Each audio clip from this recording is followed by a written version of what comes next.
Hello, thank you so much to Adam and Mark for asking us to take over the show this evening. You're watching The Caring View, and my name's Helen. I'm the guest host for today. And when Mark and Adam invited us to take over the show and share the voices of relatives, they said it was because that's a voice that's often not heard. So we are delighted to be here, and I'm thank you again to Adam and Mark for helping us to shine a spotlight on the voices and the roles that relatives play. We are very mindful of the voices also of people who are also not heard at all, which is the people living in care. So we are here to represent their voices as well tonight. So I'm Helen. I'm the director of the Relatives and Residents Association. It's a charity established 30 years ago by a relative who found herself suddenly shut out of discussions and conversations about her parents' care when they entered the care system. And we exist to champion the rights of people needing care. And we provide information, advice and support when people experience problems with care. And we also fight for change through campaigning and influencing policy and practice. I'm joined by three brilliant guests, Anne, John and Helen. There are two Helens, so we'll try not to make that confusing as we go through. And I'm going to ask them to introduce themselves as we get started and start our conversations. But we thought it'd be useful first just to set a bit of context to these discussions. We know it's an incredibly challenging time with the crisis that is engulfing the care sector. Services are so stretched, and staff shortages mean relentless pressures on staff and very challenging work environments. Obviously, the pandemic continues, and we've been through a sort of collective trauma over the past 3 years. And the impact that that's had on mental health, I still don't think we fully comprehend the impact that that's had. And care workers, we know, are underpaid, undervalued, overworked. And all of this is having a huge impact on people who are relying on those services, as well as the friends and relatives who help them to cope. So as we discuss, get into the conversations in a second, and we discuss some of the issues, there may be things that resonate. We hope there are things that resonate with listeners, but there might also be things that some listeners have lived experience of that could be upsetting or distressing. We want to talk openly and honestly about the perspective of relatives, and we want to open our hearts and our heads so that the sector can get better. But as we do that, we are mindful of the context that we're operating in and how hard care staff have been working in very challenging times. So I'm going to ask each of our guests to introduce themselves as we get started, and just say very briefly what kind of support you each provided to your relative. And Helen, should we start with you? Yes, I'm Helen Johns. I supported my mum for about 10 years when she was living with dementia, 8 of those years living in a care home, or I should say 2 care homes. And that was until she died in April 2021. And the type of care the type of support I offered mum when she was living in a care home changed over the years as mum changed. So at first it was very much about practical things. I would take her on days out, and we'd go to church. I'd take her to church. I'd take her for days out, things like that. And when I realised that the home that she lived in, because we were clueless when we first came to live in a care home, when I realised there was very little meaningful activity, I provided a lot of that. So, I'd take in things for her, magazines and flowers, and we do things together, playing dominoes, cards, those sort of things. But as dementia progressed, we did different things. And towards the end of my time being able to see her, it was very much low-key things, holding hands and just being there. And the way I see it was, I was normalising her life. I was there to normalise her life, give her everyday things to do that weren't available to her when everything was lost. And I think more importantly, what I was trying to do was make sure that she still knew she belonged to someone. You know, she belonged to us. She belonged to our family. We weren't letting go of her. She'd still be with us. So that was, you know, so whatever we did and however I did it, it was about making sure she understood she was still our mum. That's great. Thank you so much, Helen. And John, should we come to you next? Yes, okay. Well, I can mirror really a lot of what Helen has just said. My wife had been diagnosed about 10 years previously and was at home for a couple of years with me until it was necessary for her to go into care because I wasn't able to cope with her at home, both for her benefit and for mine, as I was told by the consultant involved in her care. So, yeah, I knew nothing about care homes particularly. You know, we knew they existed and never been in one particularly, so not sure what to expect really. But fortunately, my wife went into the home quite readily and quite easily. Really, I was quite surprised. And initially, she was mobile and so on. This was about 8 years ago. So yeah, she would wander around, and I would try and find her in the home, and I'd walk with her and so on.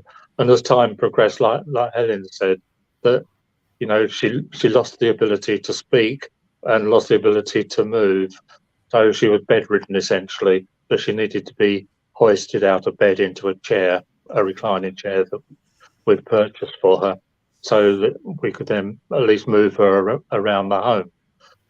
But her not speaking at all was obviously quite difficult, really. So a lot of the care was really trying to be reassuring. Certainly at times, I'm not sure whether she knew who I was or not. Certainly when she was at home, I don't think she knew who I was, and I wasn't her husband, according to her. So that was quite traumatic to accept and understand. But we had the lockdown, of course, which you know caused all sorts of traumatic issues, really.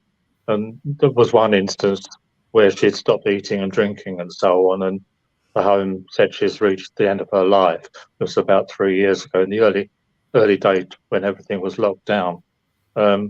So me and the family were all called in to go and see her, which was very nice. And she's recovered after 2 or 3 days. She's started feeling a lot better and eating and drinking. To which I was told that she's not end of life anymore, so I wasn't able to go.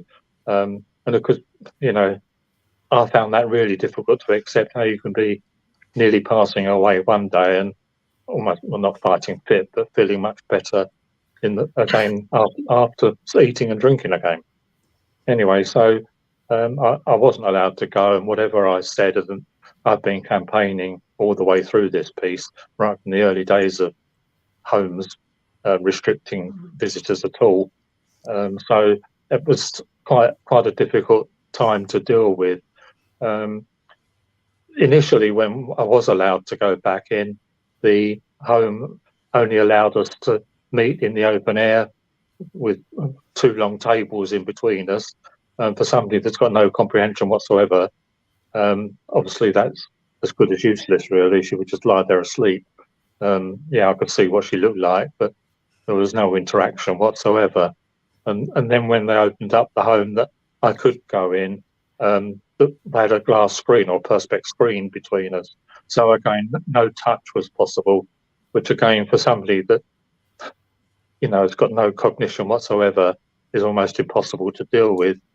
You know, what I obviously missed during all that time was the ability to touch. We've been married like 47 years. That's quite a long time. And, you know, a lot of the interaction is just to be reassuring and touching or so on. When I could go back in, because I could feed her and give her drinks and so on, as well as reassuring her, which in my opinion obviously saved the carers quite a lot of work, because they would bring the food in. It was pureed by this stage late on. So I would give that to her and try and make sure that she had whatever she could and whatever she enjoyed. Unfortunately, she passed away last September, so I've not needed to go back to the home since then. But it ended up that the restrictions were quite a lot less So I was able to see her right up till the day she died fairly readily. So things had improved in my particular home. So I was obviously thankful for that. But it was a difficult 6 or 9 months or so when there was no visits whatsoever or totally restricted that were almost saying that they're meaningless. Yeah. So that's my story in a nutshell, really, a long nutshell.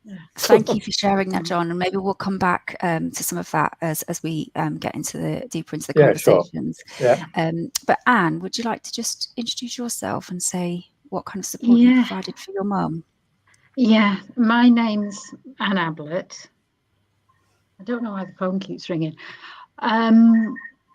So yes, my mum was 94 when she became ill. So she never had dementia, and she was at home for most of her life.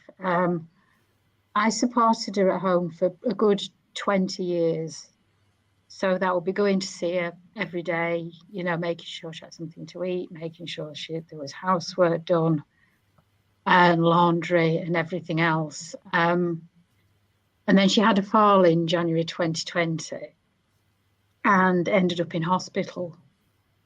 And this wasn't just a couple of months before the pandemic started. So for the first couple of months she was in hospital, it was fine, it was normal. And then March, there was the first lockdown and the hospital completely locked down. So she was in rehab then. They were trying to get her mobility back. So I couldn't go in and see her. And it was window visits. She was in her upstairs room, which overlooked the car park. So I could go and wave at her and managed to get a phone to her so I could talk to her on the phone. During a time in hospital, she got COVID. She broke her hip. She completely lost her mobility. And that meant that she had to go in a care home because I couldn't look after her at home because she couldn't walk, she couldn't mobilise, she was hoisted. And again, like John said, this was during times of restrictions. So when she first went in, it was the summer. So yes, I could see her outside in the garden. Had to keep 6 foot away from her, wasn't allowed to touch her. So if a shoe fell off or she dropped anything, they were supposed to wait for a carer to come out and deal with that. And then in the autumn, the place locked down completely. So I couldn't get in at all.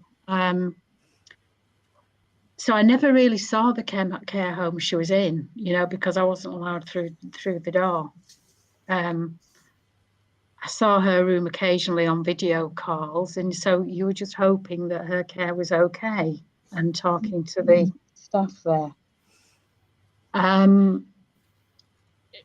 When things opened up in March 2021, the view of the care home was that they could hoist her into a chair, and if I wanted to see her, she could go through to a visiting room, which we tried once or twice, but she found that incredibly uncomfortable and painful.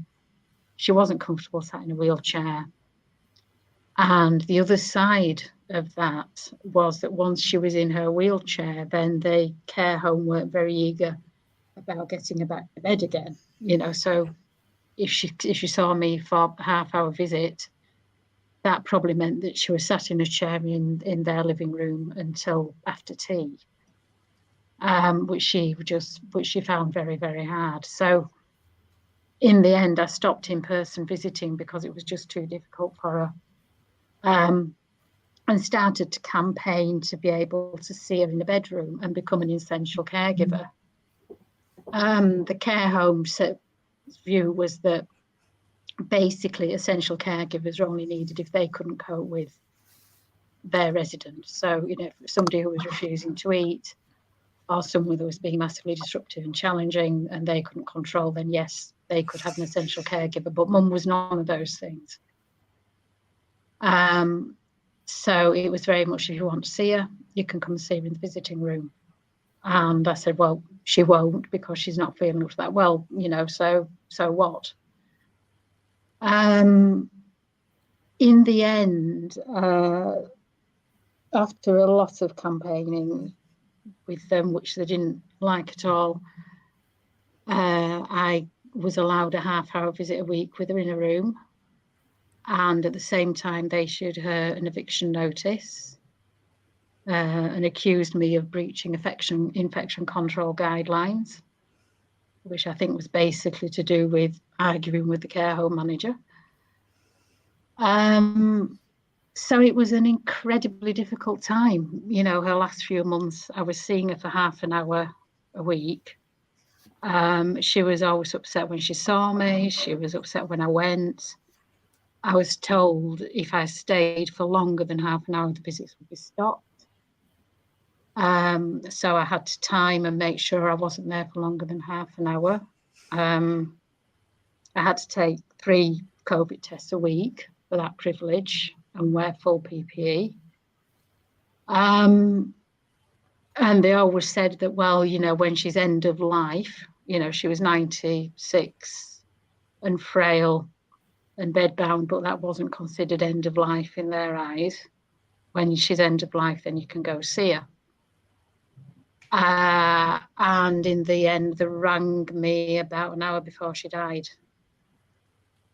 So by the time I'd got there, she'd pretty much died. And then once she was dead, oh, well, you can spend as much time as you like, and your husband can come in as well if he likes. So it was an absolutely appalling experience for myself and for my mother in her at the end of her life. Yeah, I'm so sorry to hear. I mean, obviously, we've discussed this before, Anne, but just for the sake of the viewers, you know, just all 3 of you, I'm so sorry to hear about those experiences and how traumatic it's been for you and for the people that you were there to support at the end of their lives. I wonder if we can just talk a little bit about the impact that had in terms of Helen and Anne, your mums, in terms of the impact that it had on them suddenly having that restriction cut off, and for you, John, with your wife. Obviously, that has a huge traumatic impact on you as their loved one and their carer, their family carer. But what impact does that have on the person who is needing care? Helen, shall we start with you again? Yeah. I think you're right, Helen. It had an impact on both of us. And in the beginning, yes, lockdowns are accepted and, you know, you think, right, that's fine, that's what we have to do.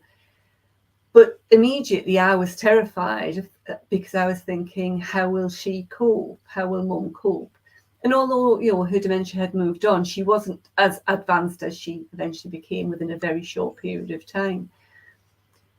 But it was traumatic. It was traumatic for me because I'd spent the last 6 years in the previous care home, or 6.5 years in the previous care home, and 6 months in this care home, doing what I considered was plugging the gaps. You know, I was making sure that she got out regularly. I was making sure that, you know, she had things to do. I was making sure that she wasn't anxious. Mum's experience of care home life was traumatic for years and years and years. And not just low-level anxiety, I'm talking traumatic. So we spent lots of time investing in making sure she was, you know, we tried to prevent her anxiety. There's a whole host of things we did. So when I knew that I couldn't perform any of those tasks that I'd done, and even to the stage that we were at that point, which was hand holding, as John described, you know, just being around and comforting or walking around the garden, those sort of things. It was a huge separation and a trauma for me, because I knew I couldn't do what I'd been doing for years. And it was terrifying to know that even on some level, Mum would be feeling the absence of something. Yes, she may not be able to articulate, Helen's not coming, Aileen's not coming, you know, where are my daughters? Maybe that wasn't in her mind, but I feel sure she would have felt an absence of something. And as that continued month in, month on, and we saw the effect of this separation on mum and on residents up and down the land. Like others, I thought this is unbearable and started campaigning about getting care homes open again, because eventually, and I know that, you know, I'm talking to the converted, we realised that the lockdowns were creating more difficulties and more trauma.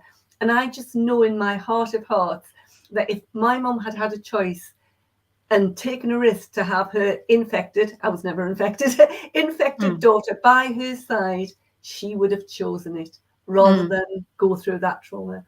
Yeah. And that feeling of powerlessness, that you know you're doing the wrong thing, you're doing the right thing according to the rules, you're doing the right thing, being compliant and supporting the care home, but that it's the wrong thing in terms of human kindness and support for somebody who you love. You know you're doing the wrong thing, but you feel powerless. And what I would just want to share with anybody who's working in the care sector that that wants to know about a relative's feeling, it wasn't just the impact then, it's the impact now.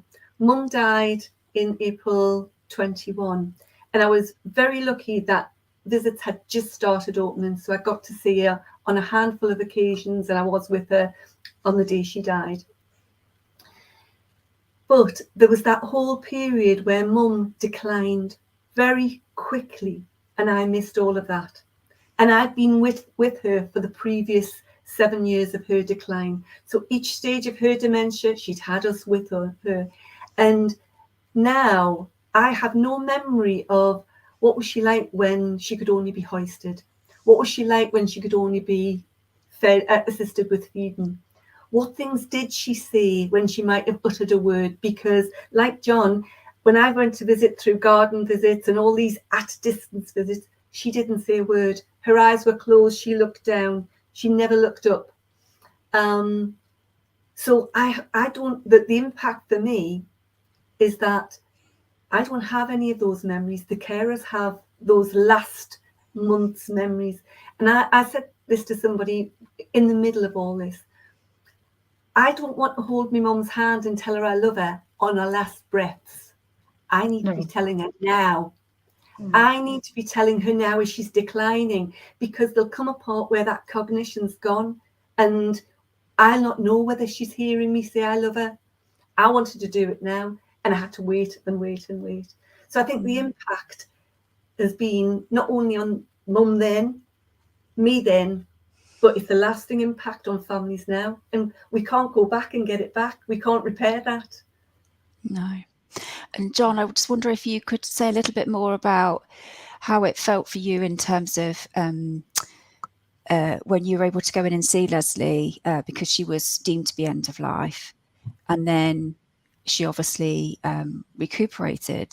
And you know, whether your presence and your support there had anything to do with that. But then to be told, okay, now she's recuperated enough, she's no longer end of life, so you can't have those visits anymore. And you were on a bit of a sort of, I can't imagine how traumatic that as a sort of emotional roller coaster would be, to have those messages coming at you. So could you just talk a little bit more about that, maybe, if that's comfortable for you? Yeah, I can talk about it. Yeah, I mean, I was obviously dismayed and probably angry at the time, really. Obviously, I was thankful that they'd called me in, and the family. My sons and daughter-in-laws came as well, and we could all sit and be with Leslie, my wife. You know, and obviously the fact that she perked up after not eating and drinking or having medication, I can't know, but I do feel really strongly that our presence would have helped. I mean, there would have been voices that she would have recognised as being close to her. Obviously, when somebody's got no cognition at all and can't communicate, you don't really know what they're thinking or knowing, do you? I wish we did sometimes. But I was absolutely demoralised to be told that then I couldn't go back in again to see her because she had improved. And yeah, I mean, we've known all the way through that the main aim has been to keep COVID out of the care homes, and I don't think any of us would doubt that as the right thing to try and do. But nobody knowingly is going to take an illness of some sort into the care home. We're all hopefully pretty sensible people, and if we wanted to go in knowing that we were sick or whatever, we wouldn't go. You know, and we're not part of the decision process, which is what I've felt all the way through. The home had the decision, or make the decision as to whether people can go or not. And it's difficult to know who's actually making the decision, whether it's the local authority or the government or the care home manager or the directors. You know, it's always somebody else. Excuse me. But obviously my call is to the care home manager, who I know from all the discussions I've had is not the decision maker. They're purely telling me what they're allowed to do and what they're not allowed to do. And I found that absolutely exasperating. So it was quite a difficult situation, really. And I don't know what my wife would have thought, but I know how I felt, and I felt quite shattered about it all, actually. And as Helen knows, I've done a lot of campaigning right the way through this piece, writing to MPs and various organisations that take an interest in care. You know, and the number of times I've been told that the home are following the guidance, I could pay for a room with it all, really. You know, because I mean, to me, I didn't think they were following the guidance. No, they are fully. I mean, at no time in my view have they taken into account the personal interaction of a couple, or say a mother and daughter, for example, or any personal relationship like that. And all the way through this, I've never doubted that the carers do a good job. I've always said that to the home.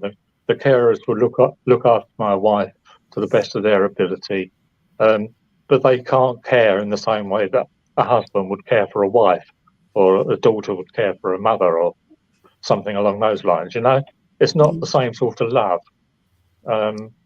They care, but they can't love, or they don't love. You know, and that, I feel that nobody was really listening to that. It was all about keeping COVID out the home, or infection out of the home. And yes, I think in the early days we all accepted that nobody knew what was coming, which we didn't know was going to be 2 or 3 years later, but it was still going on a bit. And you know, I think we would accept it, because we've had diarrhea and vomiting and stuff, and they've closed the home for 3 or 4 or 5 days maybe, and it's opened again. And yes, I think we all accept that sort of situation is to keep them safe. But there seems to be one restriction after another, and one delay after another. And then when it was open, of course, I had to wear a mask and gown, you know, and gloves and everything, you know, trying to hold somebody's hand wearing the horrible plastic gloves. I mean, it's just not the same, is it? No. So I think that, and my sons never saw her for quite a long time after that time that they went, when she was on death's bed, more or less, because they were only allowing one visitor, and as Anne said, that you're limited to time and where you could meet and all this sort of thing, even when it did open up a little bit more. And I think the personal interaction of family has got to play a much more vital part when decisions are made as to who can go in and so on, who can see a loved one in, because it is their home. I mean, obviously, I know the manager is responsible for everybody in that home, not just my wife. It's a big home, and there's probably 900 residents in the home. You know, and I realise she's responsible for everybody in the home, and not just my wife and me. But, you know, they shouldn't be doing blanket bans or blanket restrictions. It's got to be on an individual basis. You know, so that's why I'm still involved in trying to campaign to make sure this doesn't happen again. Thank you. And Anne, I wonder if we could just come to you, and if you could just tell us a little bit about how it feels when the relationship with the care home, or with the manager, or with a particular member of staff becomes strained, and that starts to break down, from your perspective, because obviously that sounds like that happened with you, and in terms of the eviction notice. Yeah, I've got to say that John is so much more forgiving of the care home management than I could ever be. Because in terms of the guidance and, you know, the regulations, because of the notice, I mean, I spent a month frantically ringing around care homes trying to find another one that would take mum. And one of the things I realised was that they were all following the guidance to the absolute letter, and they're all doing something entirely different. So that really made me very cynical about it all. In terms of the relationship with the care home manager, I mean, again, you know, I've not had great experience of care home management. I think my view is the best place for a care home manager is as far away from the residents and relatives as possible. If they take notice of you, that can only be a bad thing. And it's absolutely terrifying, I have to say, when that relationship breaks down, because they have absolute power, especially during the pandemic. They have absolute power over you and your relative, you know, in the sense that you can see them completely on their say. So if they say, no, you can't see your mother, then yes, you can try to move your relative to a different care home. But certainly with mum, she was so frail. You know, part of the problem was she kept saying, you know, I don't feel well enough to get out of bed. And when I talked to her about moving, she said, well, you know, if I'm not well enough to get out of bed, how am I going to get to a different care home? And obviously, you know, they would have had an ambulance or something, but, you know, from her point of view, it was like, I don't want to move. I don't want to be bothered. I want to stay here because I'm dying. And in terms of, you know, the whole thing, you know, I understand what Helen was saying about supporting her mum, because with my mum, a care home was her absolute worst nightmare. And it was going into an institution. She was having to accept that she would never see her own home again for the rest of her life. She was also having to accept that she would never see her family again for the rest of her life, because to the rest of us, it was a year, 18 months. But if you're in your 90s and frail, then that is all the time you've got left. You know, she died at 96 and she went in at 94. And, you know, the impact for me was that I still am tremendously guilty that I abandoned her there, because that was what it boiled down to.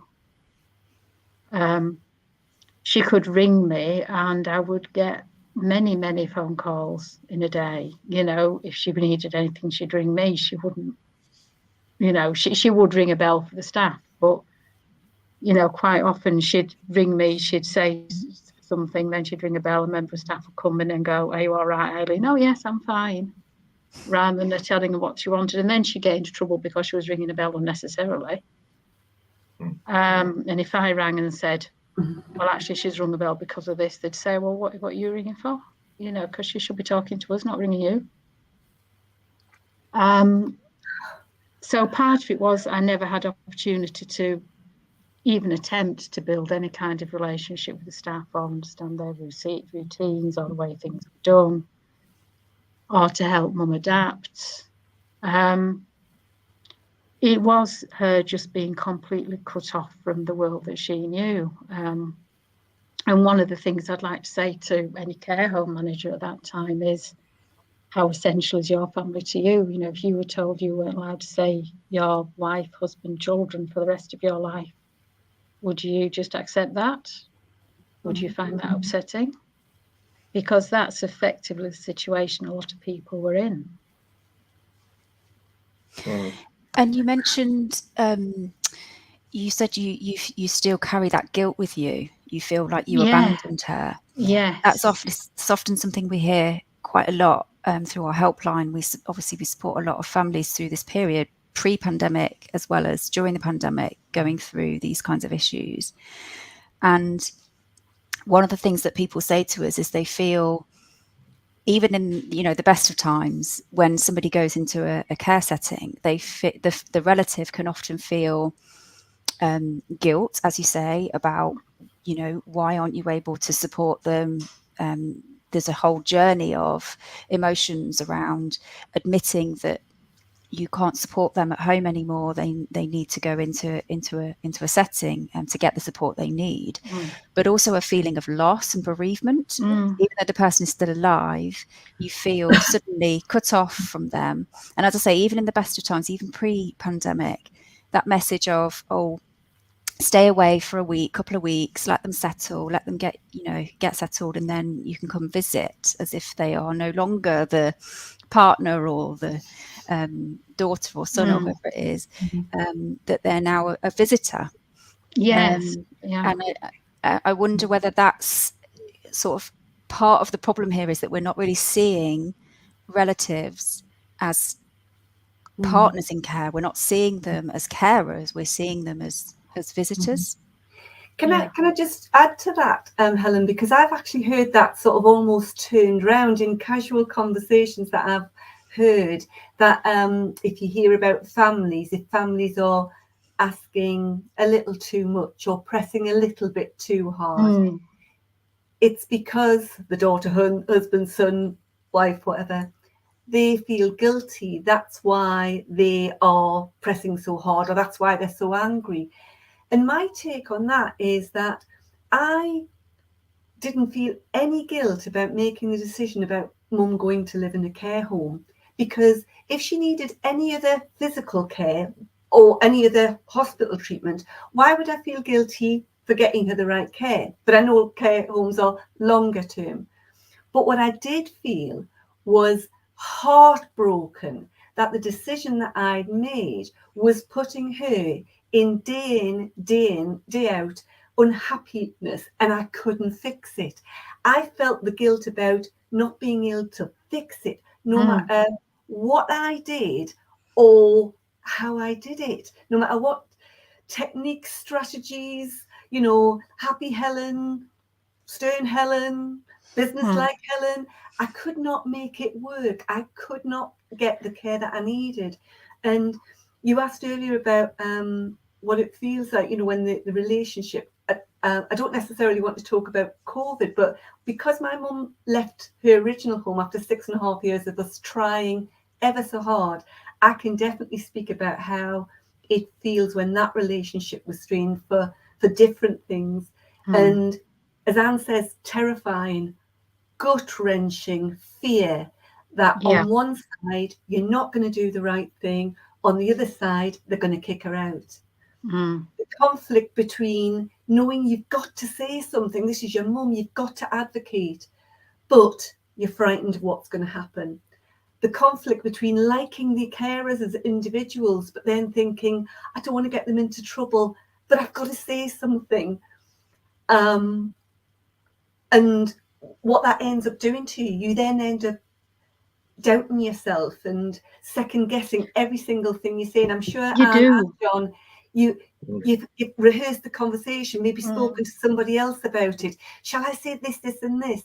And if I can just give an example, there was one day in my mum's old care home where I went in, and there was often things go wrong on a cyclical basis. And I went in one day, and I think there was something like 3 things that day. And I was sat behind her bedroom door thinking, do I tell them about this and this? Or just this? Oh, I can't face going and tell them all 3. And what a dreadful situation to be in. You pick which bit of your mum's 3 important things. I'm not talking about nitpicking. Which of those 3 things you dare bring up that day? Yeah. For any care professionals listening, I just want you to hear that behind those, either those stern voices or those stern looks, there's somebody who is scared witless about their loved one. Yeah, because I care think home that managers have so much power. yes, I mean, in the I think end. that's been the big thing, that you want to advocate for your loved one, and yet whatever you say seems to count for nothing, because they've made the decision as to what their visiting policy is. And yes, I mean, I used to see some of the government documents come out before the home got them, so I could read them and tell them that they should be doing this, that, or the other. And of course, they won't do anything until their directors see it and put their own local instructions out following it. But I think the whole thing was really blown out of all proportion. But the fact that it went on for so long, no mention has been made until fairly recently about the benefit of having loved ones with you. Yes, I mean, as I said, I've got no grouse against the carers, and in fact, the manager there started at the same time my wife went in the home, and in fact, she was the first resident that she admitted to the care home like 8 years previously. So in some ways, the manager, I think, had a soft spot for my wife, really, because it was her first new resident. And I do like the manager. I don't have any personal problem with her, because I think deep down that she was accepting what I was saying, but couldn't make the decision to change it. That's where I found it really difficult to try and find out, well, where are you getting this information from? Because so that's undoubtedly either came from the directors or it's come from the local public health people or whatever. I mean, it's a big home, because, they said if 2 people have got a virus, then they should close the home. Well, 2 out of 100 is, and they're on another floor. I mean, what difference does it make? It's not like 2 out of 10, But that's the instructions they were following. So 2 people on one of the other floors got infected, whether it's staff or another resident, albeit that there was nobody near where my wife was, I still wasn't allowed to go in. I mean, to me, that's nonsensical. No, And this is... I don't think... Yeah. I'll stop there. Yeah. No, this is something I found really frustrating as well, that there was no one who would take responsibility for whatever the restrictions were. It was him over there that was setting them. It wasn't me. It was him. Yeah. And it seemed like it was a no-win situation. And as John said, if a particular guidance said something that was disadvantaged and therefore our loved ones couldn't see or we couldn't see our loved ones, then they were following the guidance to the letter. If there was something that was giving us new concessions and we could get in and we raised that, they'd say, those are government guidelines, but company policy is this. So we had the restrictions. There was no way. There never seemed to be something that really got us moving forward. And whilst I'm grateful that Mum's Care Home did allow some visits, and they had garden visits, etc., etc., for much of my mum's time, it was meaningless. Like John, it was at a distance. It just didn't mean anything. They could have given me a visit on the moon. It's guidance. It's not mandatory. So if it's guidance, I can choose whether to do whatever I like. It's guidance. I stay in this room all night, but I don't have to. I can open the door and go out. Then it's the same with me going to see my wife. If it's guidance and I'm sensible, even if I have to wear a mask, back in the day, which I did do, and I had to wear all the PPE stuff, as much as I disliked it. But I think they've got to the stage now where that's not necessary, because I've got no need to go to the care home now. But, I know some homes are still having restrictions even now. And it's not just COVID, is it? Some of the things might be like a chest infection or a urine infection, and they close the home because of it. I mean, that would have never have happened before. And I don't see why it needs to happen now. No. So I wonder if we've got about 15 minutes left. I wonder if we can spend the last 15 minutes talking about, from what you've said and from your experiences, what kind of flipping it around a bit, and if you've got any thoughts or tips for care staff or for care managers who might be listening in, to say, how can we make this better? What has worked well from your perspective? And how can we ensure that care staff and relatives are kind of working together and really recognising that you are a partner in that care? Yeah, well, I think to jump in there, I think, as I said, when I was going in, I was feeding my wife and giving her drinks. I didn't do personal care. I mean, I didn't change her pads or do anything like that, but things that I knew I could do, and I could touch her. And for example, and if I was feeding her and giving her drinks at lunchtime or evening time, that would be an asset to the carers, because they wouldn't need to worry about my wife because I was sitting with her.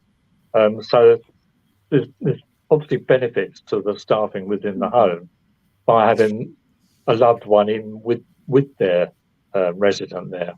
Yeah, so is that about sort of getting, obviously, when a new resident arrives, they've got to spend some time kind of getting to know that resident. Is it also about spending some time getting to know the relative to ask, what have you done for this person in the past? Which part of your caring roles do you want to continue with?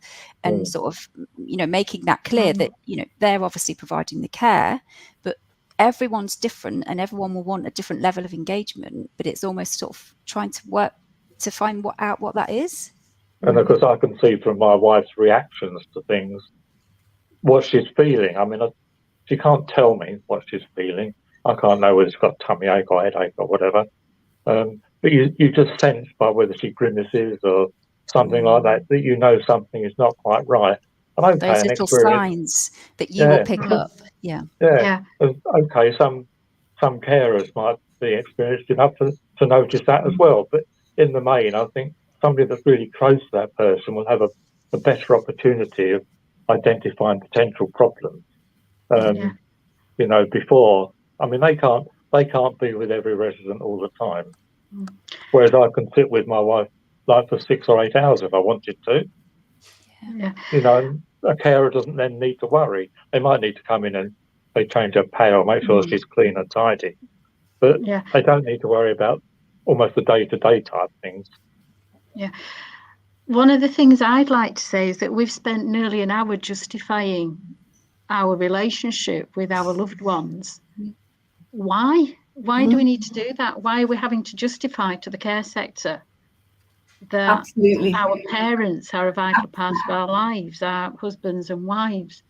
And I'd like to turn this back to care providers. If you had to justify the time that you spent in the same room as your family, doing things with your family, how would you feel about that? Yeah, I think you're right, Anne, and I think that something weird seems to happen in the psyche of the relationship, that when a person either chooses to go into care themselves or the decision has to be made for whatever reason, that somewhere in that transfer, the person unwittingly almost appears to become the property of. Now, and I'm not even talking about COVID, so we can just park COVID and restrictions. No, this is before COVID. It's about almost an unspoken mindset. And I was talking to my husband about this, and he'd said something about responsibility, and I said, I'm more than happy for the care organisation to have a responsibility for my mum's well-being, but I'm not willing to turn over the ownership and therefore, as Anne says, the say-so of how I can visit or how often or under what circumstances. And I also don't want to be almost scrutinised as a daughter, as a family member. Yeah. I don't want to be tolerated, because I even I like a lot of the carers that work with her in both homes. But there was always that feeling that I was being tolerated rather than embraced as an extra resource, as John says. I dedicated loads of hours to sitting with my mum and would have done it happily. But I always sort of felt, I'm being scrutinised here. You've got to justify. I mean, and yes, this was a lot worse during the pandemic. But the amount of time I spent, just trying to, they would say, well, why do you need to see her in a room? Why can't you ring her? Because I want to. And just having to justify, look, she's my mother. She's in her last couple of years of life, months of life. I need to spend time with her. Well, but we're caring for her. We don't need you. We're the carers. And it's about the professionals somehow have got that, we're the ones who know what we're doing. We'll come to you when we want you to do something. So she runs out of pads, we'll come to you. If she needs anything buying, we'll come to you. Otherwise, just wait. And it's just this attitude. It's almost like mind your P's and Q's. Absolutely. And, and I think what you know, I know every care home does seek to try and have good relationships. I know there's a whole load of guidelines around all of that, and, you know, CQC inspections and all the rest of it. But if the spirit of the relationship doesn't feel like that, and there's that kind of recognition that before she was a resident, she was my mum, and she was my mum. Yeah, she was a years. person. Yeah, and long after she's gone on your paperwork, and long after the memory of the lovely Rita has gone from, you know, the existing carers, she's still going to be my mum until I'm not going to be here anymore. And so, like Anne says, I don't have to justify it. I just have to be allowed to do it and to work with you in partnership, rather than this combative, you know, it's either them or us. Who's the good guy? All the time. Yeah. I mean, one of the things I had with mum when she was poorly, you know, she needed antibiotics, and normally I'd just go to the chemist and get them, and it was very much, no, that's not the way we do it here. We wait for the tablets to be delivered by the chemist. And if the chemist doesn't deliver them, well, I'm sure they will one day. So is there something about, as well as sort of getting to know the person, getting to know the relative, getting to know what kind of role that you still want to have in that person's life, is it also something about communications from sort of day one being sort of open, honest?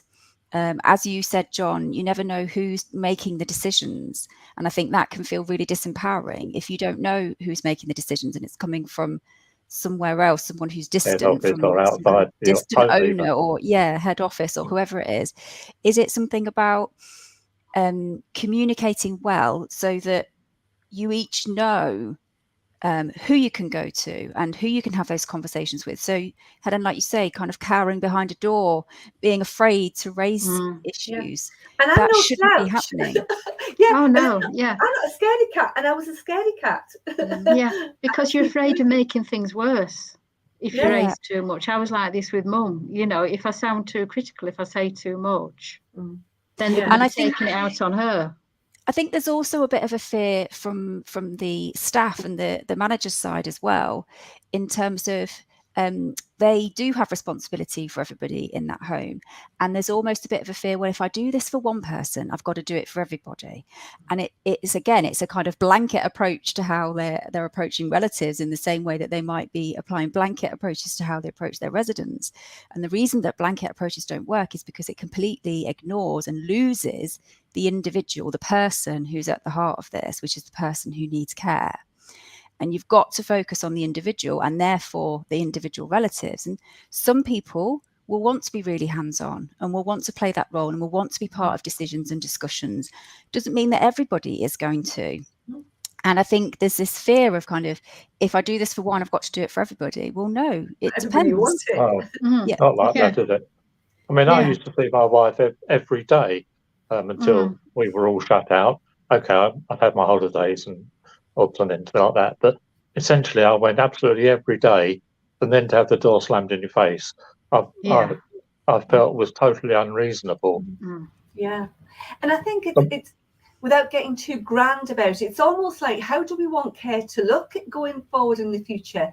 And it's, you know, that I think it was said on the advertising for this, we don't want to be that extension of like a hospital visitor where you come in with grapes and say, how is mum, or how is Doris, or whatever. We're part of the life, and that's we're part of the care team. That's what I want. And I think unless care teams sort of divorce themselves from that sort of carer family strict rules and try and sort of get us closer together, we're always going to have that them and us, and it's completely unsustainable, because unless anybody's going to pour millions into the care sector anytime soon, we need each other. You know, care homes need extra resource, families to help out. And we're cheap labour too.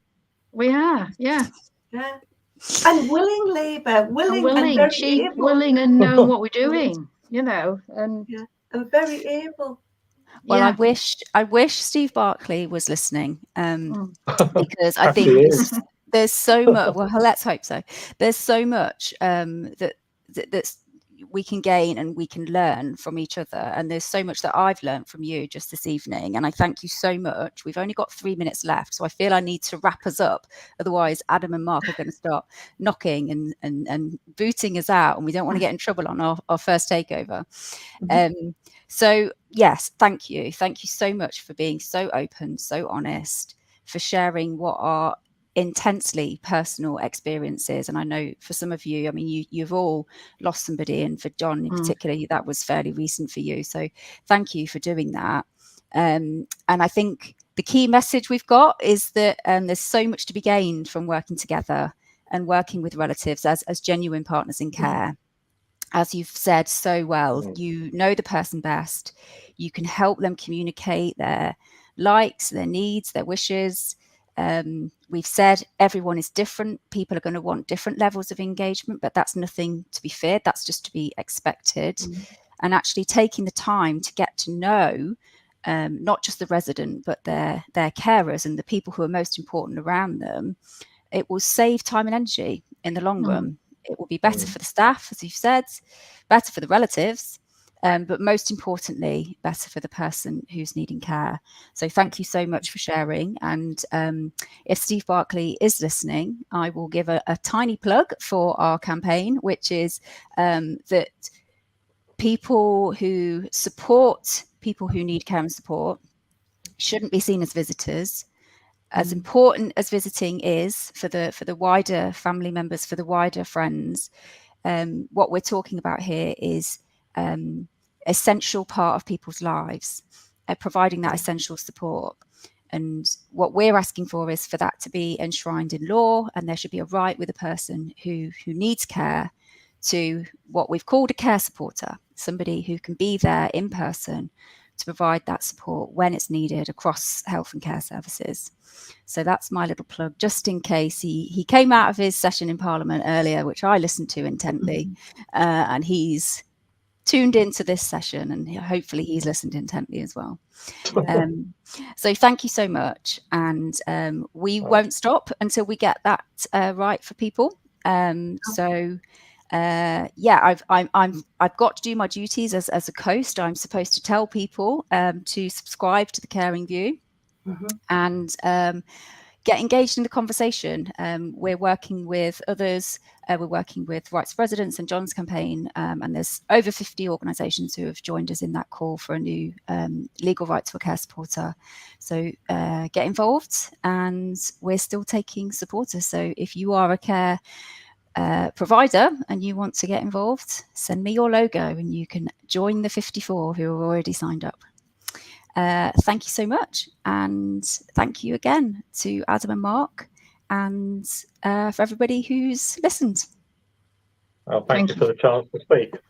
Thank you. Thank you for listening. Thank you. Thank you.